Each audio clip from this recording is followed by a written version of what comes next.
Morning, everyone. My name is Hector Camacho. I'm the Director of Guidance and College Counseling here.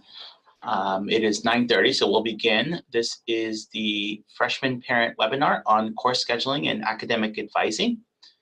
We're happy to have you here to give you a little bit more information about the course scheduling process, the course sequences that are coming up, and what you can expect next from your students as they come home with their course scheduling forms.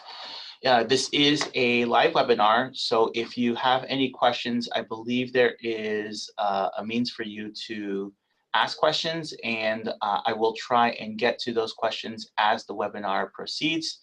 There will also be a break about midway through to pause to get to some of those questions.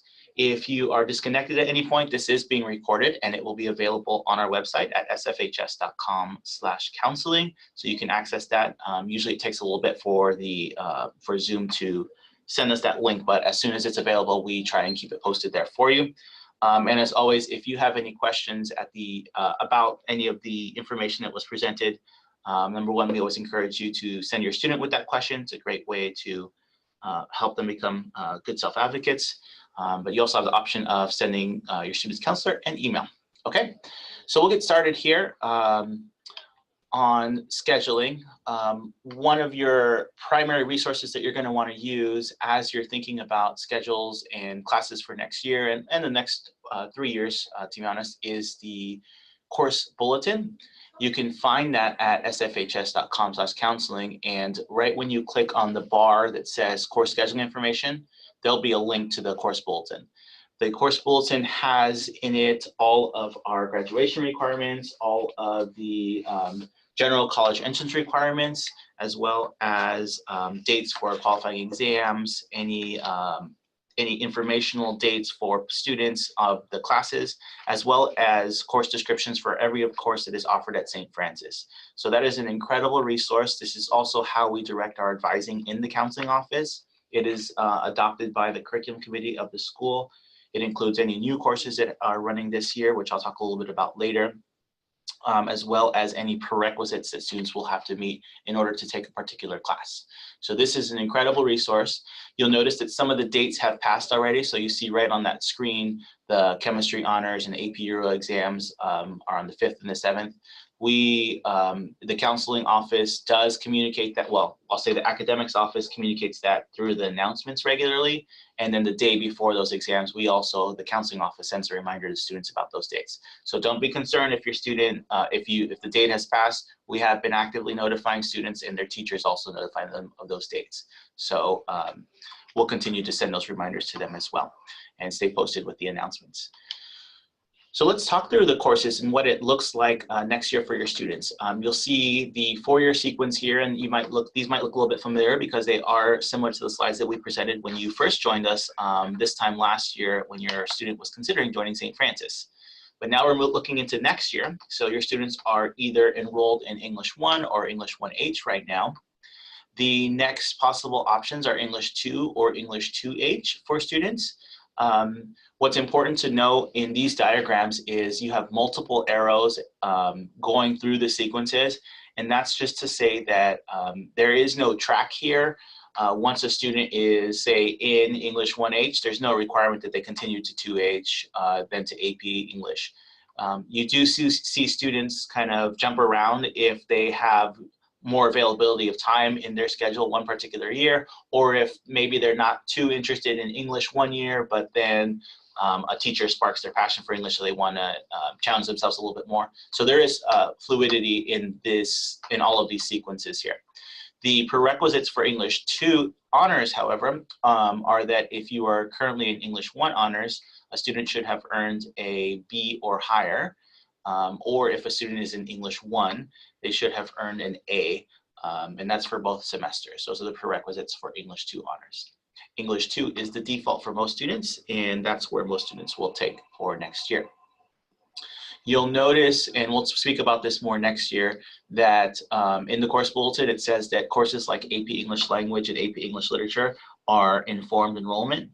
all of the informed enrollment classes have suggested prerequisites, but they are basically open to any student interested in taking those courses.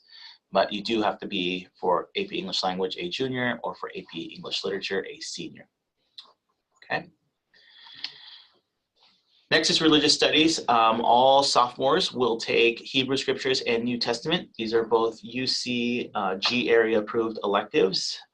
It is based on readings of Hebrew Scriptures in the first semester and New Testament readings in the second semester. All weaved throughout there is a curriculum we call Living the Holy Life, which is how we continue to infuse development of spirituality, of Catholic faith, and just overall human development. One of the books that they use is the 7 Habits of Highly Effective Teens. So that curriculum is used as part of our scriptural analysis. Next year, all students will take a semester of, not next year, the following year, junior year, all students will take a semester of moral issues and a semester of social justice. And then the options really open up in the senior year for the religion classes. Next year will be the first year your students take a history course. It will be a form of world history. World history is the default. AP European history is the honors level course available to sophomores. There are pretty hard prerequisites for AP European history because of the fact that AP, which stands for Advanced Placement, is technically considered a college level class. Students can earn college credit if they successfully pass the exam at the end of the year. Because it is at the sophomore year, we do keep these hard prerequisites, and that is that a student have earned an A in English 1 or a B in English, B or higher in English 1 honors, plus satisfactorily passing the qualifying exam, which was administered yesterday. Those are hard prerequisites because we are really thinking about how successful the student can be in a class, and we never want to put a student in a course where they could potentially not earn the grade that they were hoping for. AP Euro is certainly one of our most challenging classes on campus, and we recognize that developmentally a lot of sophomores are not prepared yet for that level of rigor, but for those that are, this is definitely an option for them.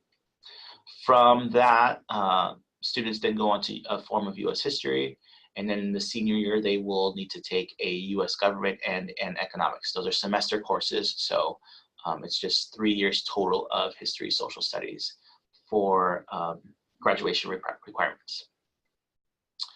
You'll see that there's all those arrows there as well, that fluidity exists in the social studies department as well. A student that takes world history next year is not precluded from taking AP down the line, or a student that takes AP Euro is not locked into AP US the following year. So we try and create as many options as we can. If you refer to the course bulletin, you'll see that there are prerequisites for a lot of our courses, but in the humanities, those prerequisites are recommended prerequisites. So AP US history will be also an informed enrollment class down the line.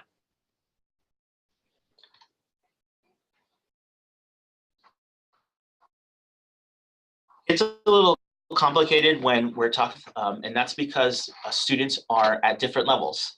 If we were to look at the standard college preparatory trajectory for students, most high school students will start in Algebra 1, and as a sophomore, they will take geometry, followed by Algebra 2 as a junior. And Algebra 2 is that minimum class that students want to have accomplished by the end of high school as far as CSU and UC are concerned. But the reality is that some of our students are taking geometry at this year, some of our students are taking Algebra 2 this year. So rather than have a set pathway, we kind of wanted to give you an overview of what the math sequence looks like. If your student enrolled in geometry, he or she would be eligible for some form of Algebra 2 next year. And at the honors level, that would be what's called Advanced Algebra 2/Trigonometry. That is if you enrolled in geometry this year. Some of your students may be in Algebra 1 or 1H and want to move on to Algebra 2 next year. For those students, we do offer a summer geometry jumper course. It's one of only 2 jumper courses that we offer in the summer. That would be in the case that your student wants to take chemistry as a sophomore. And we'll talk about that when we get to the science slide.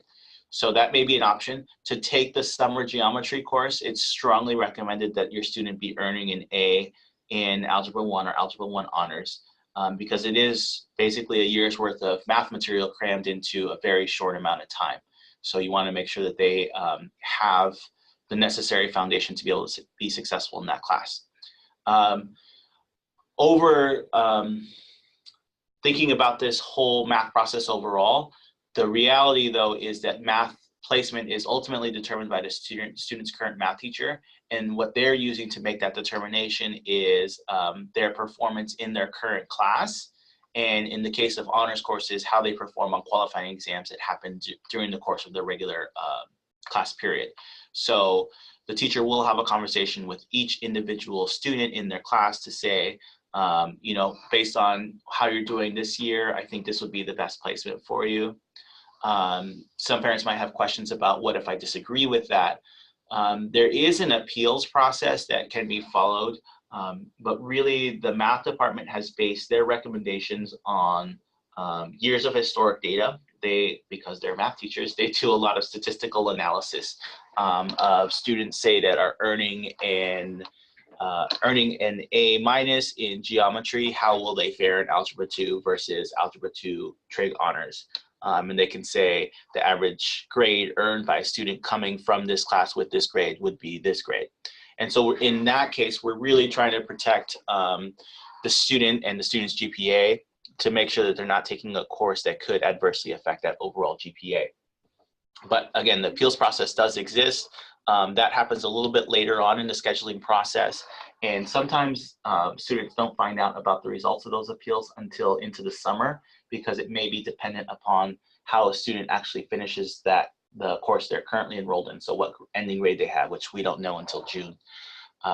But this is a conversation that your student should be having with the math teacher at this point. Students don't even enter their math courses in the scheduling form. The math teacher places them in the math course. But again, have your student have a conversation with the math teacher about what that is, what that class they're suggesting. If from my meetings that I've been having with students, a lot of teachers have already had that conversation. So ask your student if they've had that conversation with their math teacher yet. So if math was complicated, science may look a little bit more complicated, but it's really not. All students are enrolled in biology this year. There are a very limited number of students who are not enrolled, and for those students that are not currently enrolled in biology, I do recommend you reach out to your counselor if you have questions about the science trajectories.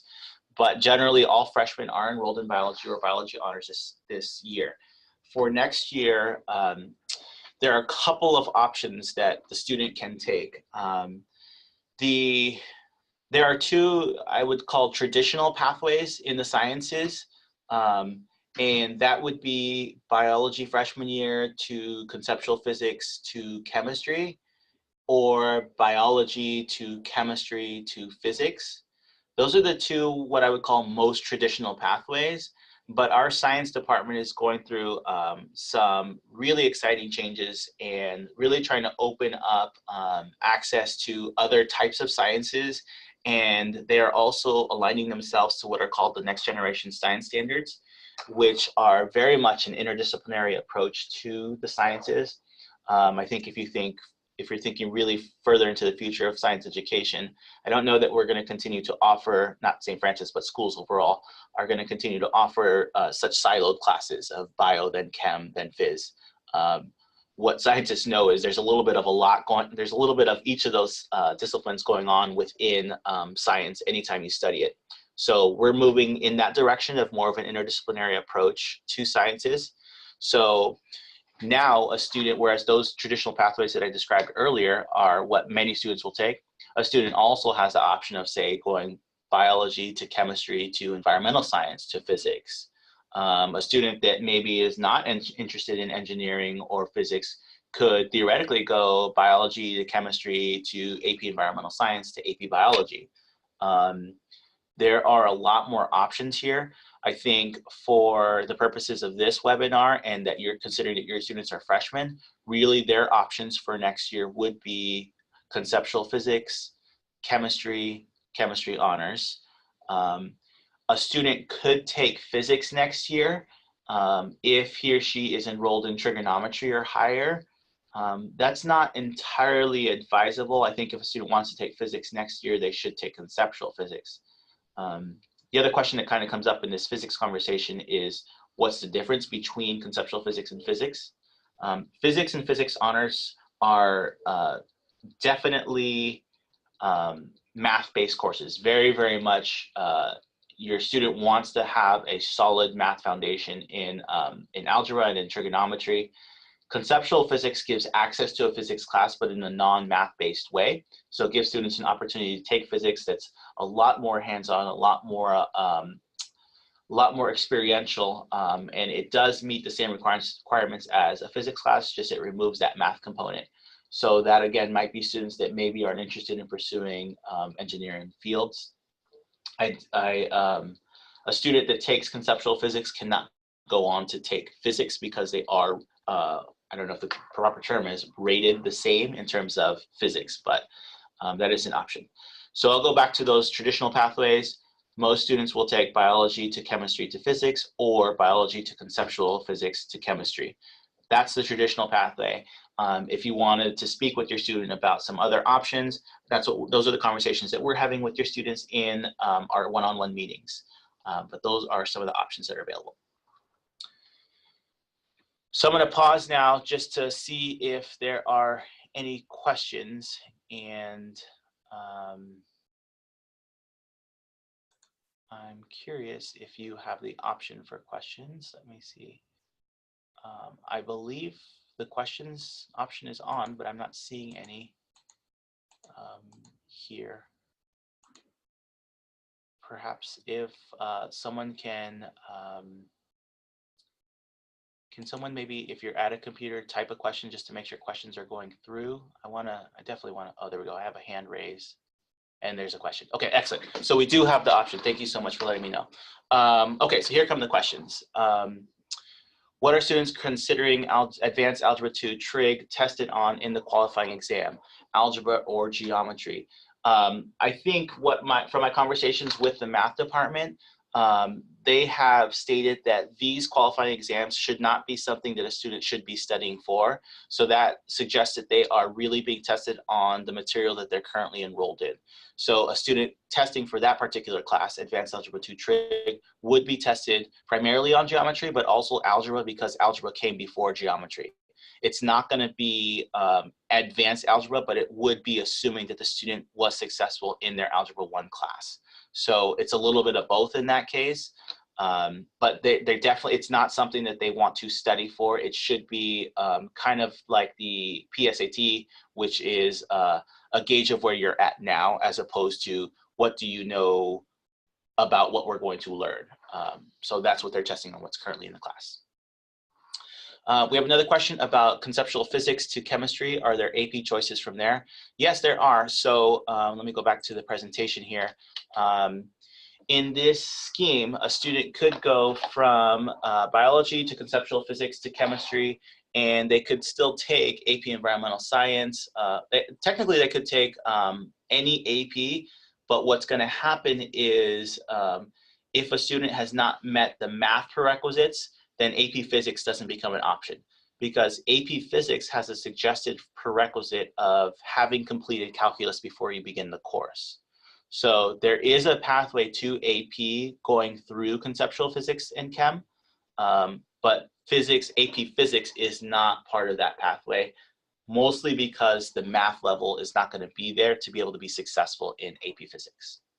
So yeah, if you want to make sure your student has an option for an AP Science, that's definitely still a possibility, even if you go the conceptual physics route.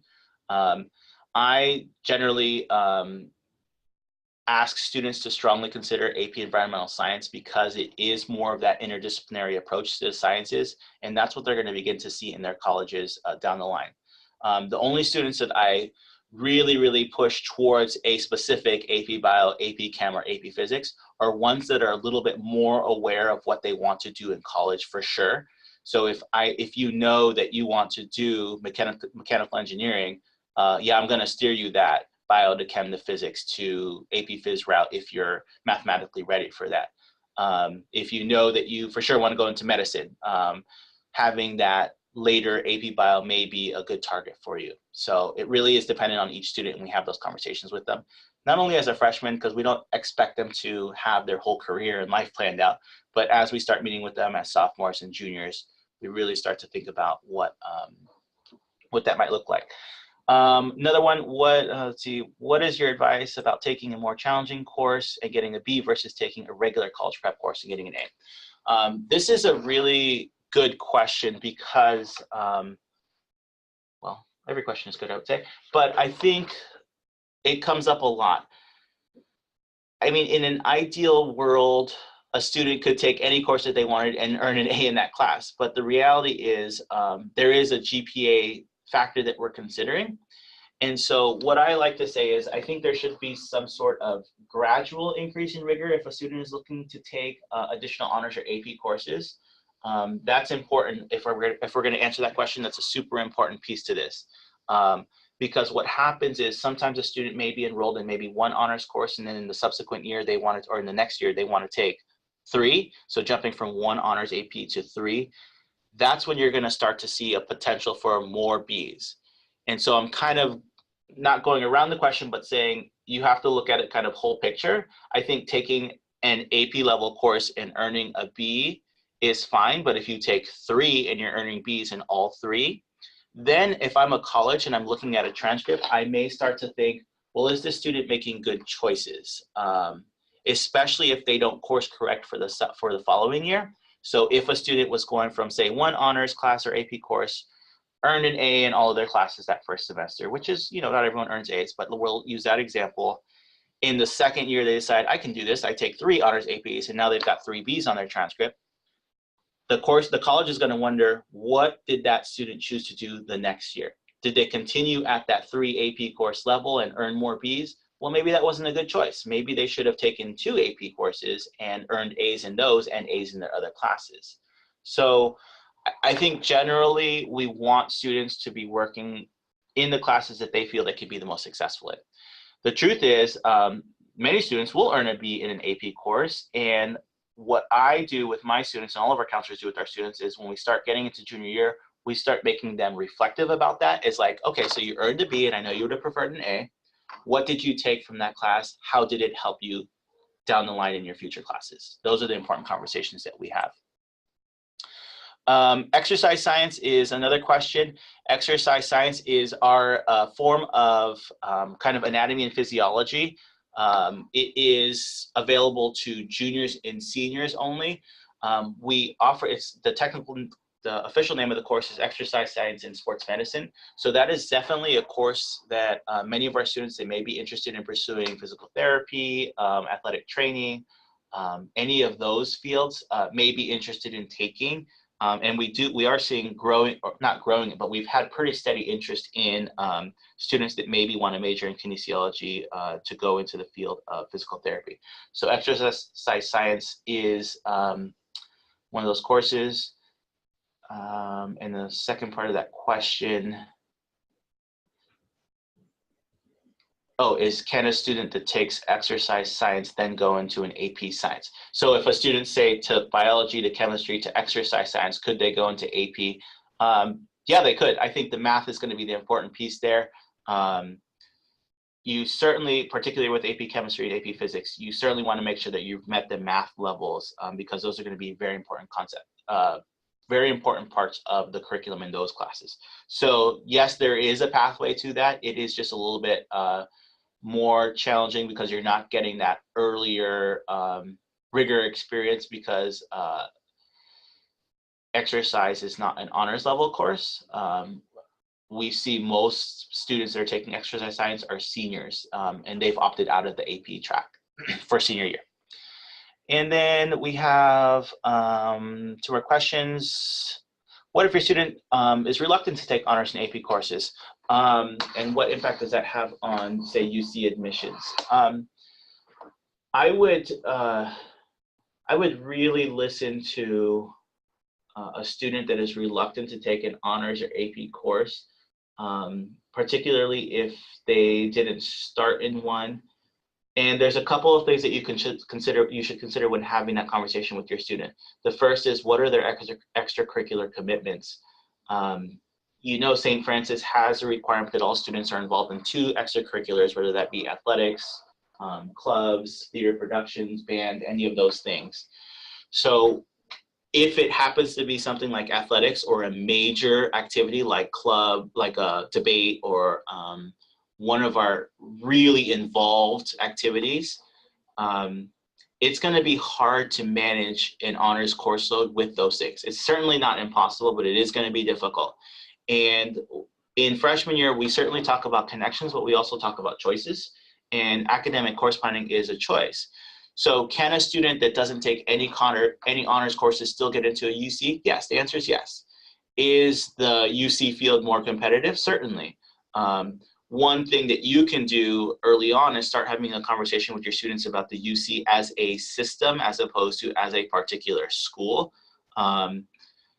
The UC offers spots to high school students that perform well. But I think some students and families maybe attach themselves to a particular UC. So if your interest as a family is in getting a UC education, it can happen without honors and AP courses. But I think it goes back to the original question of, is it better to get the B in AP versus an A in a college prep class? It's about looking at the whole transcript. And if taking more honors is causing more and more Bs, then that probably wasn't a better choice. To answer the question outright, does that take them out of UC contention? Absolutely not. I think I know UC uses a 14-point holistic review process. So they are looking at what are the other things that make up this student and what can they contribute to our UC campus. So if you've got a student that's heavily involved in something outside of school, that will be a part of their consideration in the admissions process. This question comes up sometimes. Can a student take more than 1 science class in a year? No. We offer a maximum of 4 lab-based sciences over the course of a student's time here. So you cannot double up on a science class. There are 2 caveats to that. One is AP Biology and AP Chemistry are actually 2-period classes. So you have your AP Bio class and an AP Bio Lab class as a senior. So that's a little bit of a caveat to that comment. The second caveat is that we also offer engineering, which is a D-approved elective course that students can take. And D area means that it does fulfill the UC science requirement. So if a student really was interested in doubling up on science and really had an interest in engineering, that could be an option, and UC would read that as taking 2 sciences if that's the field that they're interested in. Another question, can a student from bio honors and chemistry honors in sophomore year move into the AP junior year? The only AP offered to juniors in the sciences is AP environmental science. So if a student wanted to take an AP science in junior year, they could go to AP environmental, but then as a senior, they could either go into physics or physics honors, but they could not really go into AP physics, because they probably wouldn't have enough academic background to be prepared for AP physics. So there's still the possibility of going from AP environmental to AP bio or AP chem, but I really wouldn't recommend a move from AP environmental in the junior year to AP physics. That might be a bit of a jump. And last question, if a student received an A- in English this year, can they still get into AP Euro for sophomore year? That is, that's really based on how the student performs in on their qualifying exam, which was given yesterday. And the AP Euro teachers evaluate each applicant individually. They have a conversation with the English teacher to see about writing and reading ability. They look at the results of that qualifying exam. And I think the AP Euro teachers do the best to inform students about the level of difficulty of the class. If the A- exists, the AP Euro teachers have admitted, if with space permitting, if a student doesn't meet the prerequisite.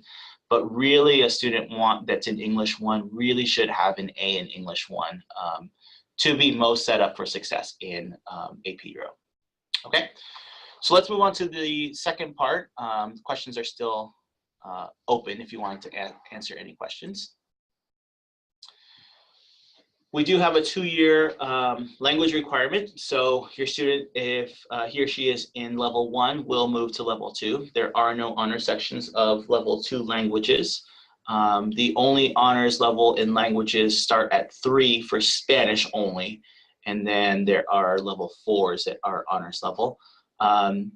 2 years is the requirement. So most of your students will have met the requirement after next year for graduation purposes, and it has to be the same language.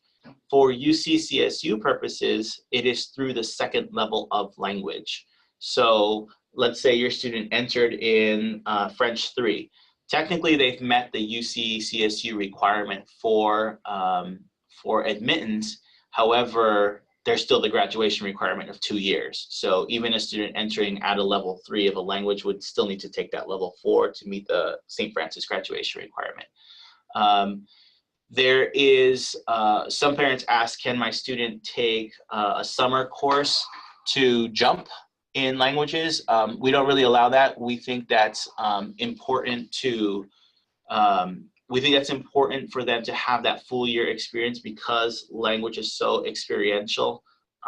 So if, say, your student was interested in taking, say, French 2 over the summer so that he or she could take French 3 the next year, that's the academics office wouldn't really approve that. They'd be placed right back into French 2. If, say, a student is finishing out the sequence and finishes through level 4 of the language, he or she could pick up on another language if they wanted, starting at 1 again. A question comes up about, should my student be taking a language that they already speak fluently at home?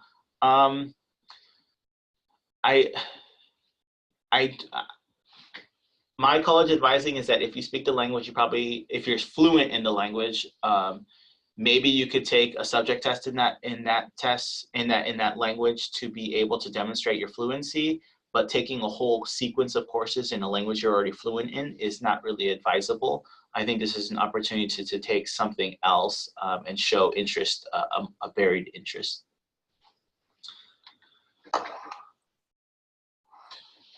So with those core courses, you'll notice that there's still a extra period because we offer 7 periods in the day. Many students will take a study hall. And as we speak with students about the study hall option, many of them find it very helpful. So that continues to be an option over the course of the next 3 years with your student. There is, and I don't know how this rumor starts every year, there is a rumor that you can only take a certain number of study halls during your time at St. Francis. That's absolutely false. We have students that are still on track for graduation, still going on to college that took 4 years of study hall. So if that is something that is really useful for your student, you can consider building that into the schedule either as a full year class or as a semester course. The only thing is for next year as sophomores, if they are enrolled in study hall, they do need to be on campus during that study hall period. It's not until senior year that we actually allow students to leave early or come late if they have that study hall period at the beginning or end of the day. And that's limited to seniors. There are a lot of course options here. If your student has not taken a visual performing arts, there is a 1-year requirement for graduation. And so that next year could be the year that they take that introductory course, and it does have to be a 1-year course. We offer sequences for the performing arts also. So if your student is currently enrolled in a visual performing arts and would like to continue into an advanced art, whether that be performing or visual, they're welcome to do that. Alongside that, we offer additional PE courses. Your student has already met, at the end of the year, will have met their, I say PE, but health and fitness is really what it stands for, has met their health and fitness requirement, but we still offer those because some students really enjoy having that physical activity built into their day. So they could take another health and fitness course, or they could take an academic elective. A year-long academic elective would be something like beginning computer programming. There's also semester academic electives, history of the Olympics, behavioral psychology, ethnic studies, and history of science. Those are all in our social studies department. creative writing, journalism, and speech are in our English department. And Intro to Bioprinting is a new course, which is in our science department. So those are all semester electives that a student could take. Question came up of whether students are required to take the AP test if enrolled in an AP course. All underclassmen are required to do that. The only students that are accepted from that are seniors who at this time are not required to take an AP course. So if a student that is enrolled in an AP course as a sophomore, the expectation is they do take the AP exam in May. If a student, the second part of that question is if a student does take that AP test and does not pass, but earns a good grade in the class, will that look bad on the college transcript? The colleges do look for consistency. So if a student is doing well in an AP course, and our teachers are pretty good at how they assess students in the AP level. So if a student is earning an A in an AP course, that itself is an accomplishment. At St. Francis, the score should probably be a passing grade. So I wouldn't say, will that look bad on the transcript? I would say that would create a pause moment as a college admissions officer is reviewing that transcript. They would have a question about that. And whenever we're talking about college admissions and the review process, you want to make sure your pause moments are for positive things, like, ooh, I'm pausing here because this is super exciting about my student, this is super exciting about this student, as opposed to, I'm pausing here because that doesn't make sense. So I usually there's a correlation between grade earned in the AP course and how well they do on the exam. I think those questions are ones that should be discussions between the student and the teacher for sure to see about their readiness for that. Another question about design draw being a prerequisite for many art classes. There's actually an exception that can be made here. Basically, if a student would like to take an advanced art class like Draw 2, Ceramics 1, Digital 2D, the department chair can approve that. So say a student took a year of drama and enjoyed the class. That is an introductory VPA class, so it meets the 1-year requirement. The student could still register for Ceramics 1 in the next year, and the department chair would likely approve that. Very rare, if ever, does the department chair say you cannot take an advanced visual art course. The requirement really is that you have to take an introductory art course. That's the real requirement, and that's the requirement that the department chair is really looking for. So a student does not have to take Basic Design Draw 1 to be able to take one of those advanced courses. I think it's a little bit different for the performing arts. So you do need to take Dance 1 before Dance 2. Do need to take treble choir before a cappella choir, things like that. And that looks like that's it for the questions there. Okay, so what happens next is as we meet with your students, and we've been meeting with them since the beginning of January, when we meet with them, we go over the courses that they thought about taking when we met in December. And we review kind of what that looks like from a course load perspective. And from there, we have that conversation. We talk about their graduation check. We talk about what are the extracurriculars they're doing. And then based on all of that together, we decide what does the student want to do for an additional class, for a 7th period class. That's when we talk about electives, and we talk through a couple of scenarios, and then finally we leave them with this form, which they are to take home to you, so that then you can have a conversation as a family about the potential courses for next year. What's really important about this is that you do have that conversation with your student and return this form. We like to suggest, within 2 to 5 days after you take it, but really we want students to for sure submit it by March 15th, because this is the actual form that the counselor uses to enter the classes and register students for courses. So if you haven't seen this yet, I would ask your student if he or she's met with the counselor yet. We're about halfway through. We still have another 6 weeks to go before we have to finish, or 5 weeks to go. Actually, I think we're a little over halfway. So your student may have met with the counselor. If they have, ask them for this form. If they have not, the meeting is coming up, and then you will have the form. It does take a little bit to get through all 460 freshmen, but we will get there, and we always get there. So if you have any questions, just send your student with that question. There's another question about electives. Does dance count as a prerequisite for ceramics? It technically doesn't, but it says with department chair approval, and the department chair will approve it. So if a student took dance 1, they could enroll in ceramics 1. Another question, why would a student choose office assistant over study hall? I like to include in that, well, I think it depends on how a student uses study hall. If a student really needs that uninterrupted time of just study, just homework, they should do study hall. If a student values that time, but maybe is the kind of student that is open to helping and is super helpful, or just really enjoys helping others, office assistant might be a good choice, because office assistants are placed in one of the offices around campus. I know with the office assistant in the counseling office, they're a tremendous help to us. And those students, you know, they're in the counseling office. We know about that, and we usually mention that this person has been a really big help when it comes time to like write letters of recommendation. Having that in-office experience is important. It's almost like a, I don't want to use the big I word, but like a mini internship.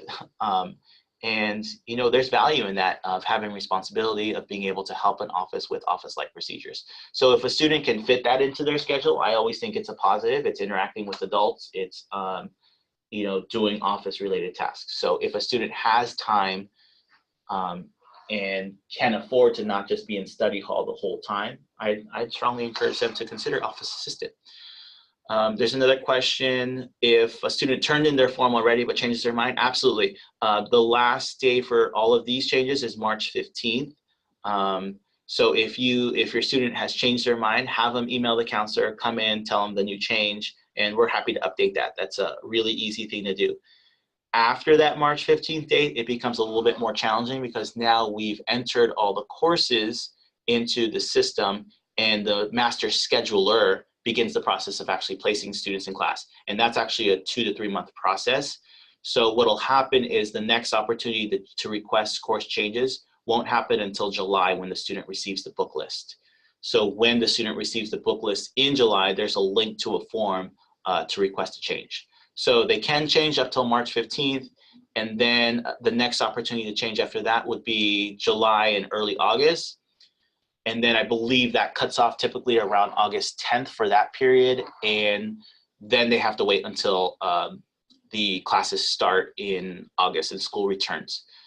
One other comment about that, though, is a student has a better chance of changing a course in the summer and before March 15th than they do in the fall when classes begin. When classes actually begin, it's usually still an option for a student to drop a course, but to change a course is a little bit more challenging, because by that time, all of the electives are pretty full. So if a student is really contemplating changing courses, I'd recommend that they do that before we return to school and when they receive their book lists. We have another question. Students that are taking summer jumper courses, what happens if they get a low grade? Yeah, the grade, for any academic institution, so any school, you know, it's common practice at every grade, not common practice, it's required because of our accreditation standards that every grade be recorded. So if a student took a jumper course, the course was not very successful, it does go on the transcript. And so let's say if the student's taking the summer geometry jumper, doesn't do so well, earns a D in that course, that D is going to show up in the transcript and calculate into the GPA. But the student will take geometry in the fall, and those grades will show up, and it'll show probably a better grade because they've had the full year experience. There is one special piece of information you should know, is that while it does factor into the St. Francis grade point calculation, many colleges will actually replace the grade. So say for a UC application, a student takes a summer geometry, earns a D, takes the full year geometry during the course of the year, earns an A, the UC wants to see that D on the application, but they will not factor that D into the GPA calculation for UC purposes. So it's a little bit of a mix for both. It's for the high school purposes, it factors into GPA. For many college purposes, it does not. We have a couple other questions here. Can students move between study hall and office assistants midterm? Yes. If a student wants to, yeah, I would say generally yes. There is a caveat in that fourth and fifth period, that's the period of the day that every student on campus is enrolled in a course. So study hall does fill up those two particular periods. But if we're talking outside of those two periods, yeah, a student can switch between study hall and office assistant, and that's not typically a problem. When the results for placement into honors AP classes come out, so now the teachers are in the process of grading all of those things. Generally, those come out around later February, early March. And if a student still doesn't qualify and wants to appeal, those appeals decisions won't come out till the summertime. Can you review the timing of math class selection again if the student plans to take summer geometry? Yeah, certainly. If a student is in Algebra 1 this year and decides to take geometry over the summer, let me go back to that slide there. A student that takes Algebra 1 as a freshman, takes geometry over the summer, takes Algebra 2 next year, from Algebra 2 could then go into either trigonometry or pre-calculus, depending on how successful they are. And then as a senior, take calculus, AP calculus, statistics, or AP statistics. So that's that pathway.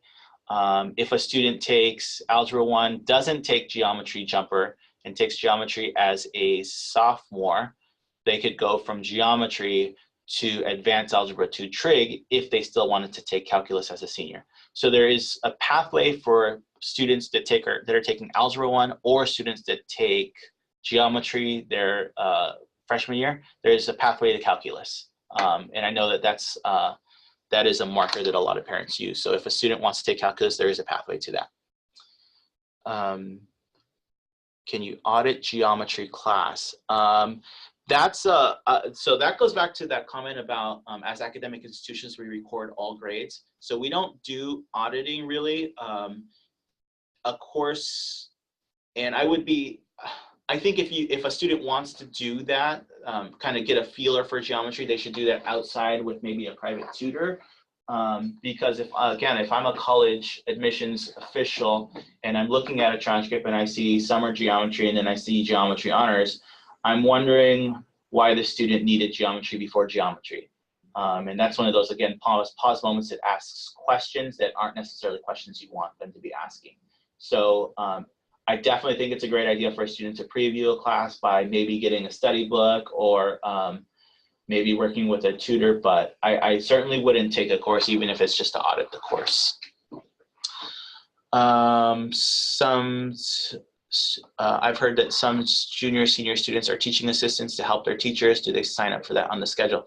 The TAs actually happens through our California Scholarship Federation program. So after the first semester of sophomore year, students can apply to join California Scholarship Federation, CSF. And one of the ways to complete the service hours is to work as a TA for a teacher. So that happens after the first semester sophomore year. They can't do it yet because CSF is a statewide organization and they have minimum requirements for who can join. But at that point, they can become a TA. And so you don't sign up for that through the counseling office. Is there a list of office assistant options available? That's an excellent question. We usually get the list and we usually assign out. I think if a student had a particular request for, say, main office or counseling or athletics, I think they could do that. I think generally we're able to, because the offices need the help. So if someone's volunteering for that, I think that's totally available. My only caveat would be that if 2 people want athletics office, well, if athletics doesn't want 2 people that period, then we have to choose one at some point. So, but I think that's totally doable. Students taking Algebra 2 Trig in freshman year, the only option available is pre-calc or pre-calc honors. Yes, well, mainly yes. There is technically an option to take from Advanced Algebra 2 Trig. There is an option to take AP Calculus AB next year. But I will say historically, students that jump from freshman students that jump from Advanced Algebra 2 Trig to Calculus next year have historically earned a B or lower in AP Calculus AB, and students that earn Bs or lower in AP Calculus AB generally tend to do not so hot in AP Calculus BC.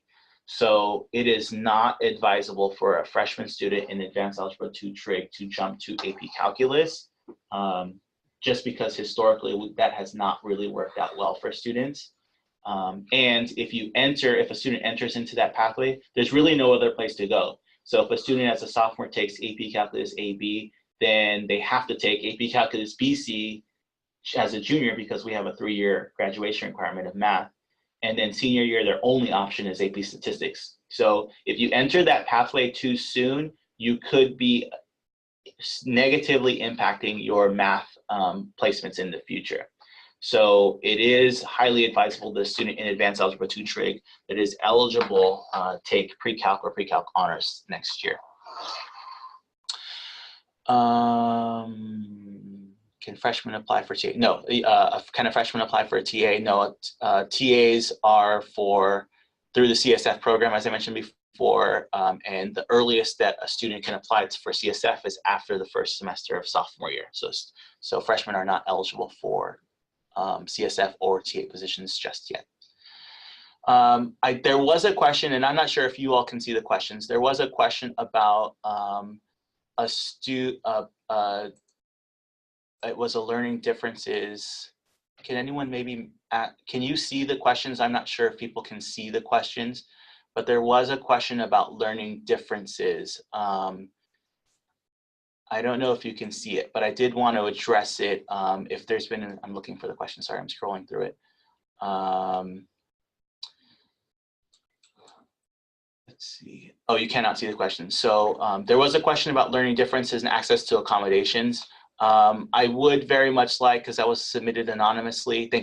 First off, thank you for answering that you couldn't see the questions. But to the anonymous attendee that asked that question, I would very much like it if you could email me directly, hectorcamacho@sfhs.com.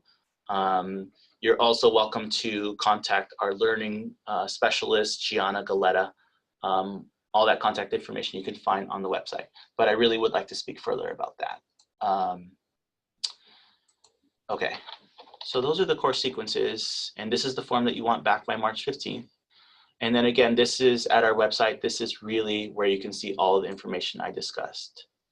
So I think that's all the questions. I really appreciate the engagement here. I really appreciate all the questions. I hope this was helpful to you. If you do have any questions, as I said at the beginning, I really believe that your best bet is to send your student with a question. That is a great opportunity to teach them advocacy, start to teach them those independent skills, and then hold them accountable for getting that answer. So if you have a question, send your student to the counselor, ask them, have you asked your counselor, and ask them for the answer. That's creating agency, and I think that's a really great skill for our students to have. You're also welcome to follow up with an email. Whatever questions you have, just let us know, and we're happy to answer any questions about this course scheduling process. Okay, let me see. There is no summer. There was a late question of, is there a summer geometry jumper with honors? No. And this will, thank you for asking. Yes, this will be posted on the website. So if you missed any part of this webinar, you'll get the Q&A, you'll get the whole webinar, and the slides will be there as well. So thank you again for joining us this morning. I really appreciate you taking some time out of your day. And if there's anything else we can help with, please do let us know. All right. Thank you so much, and have a great day.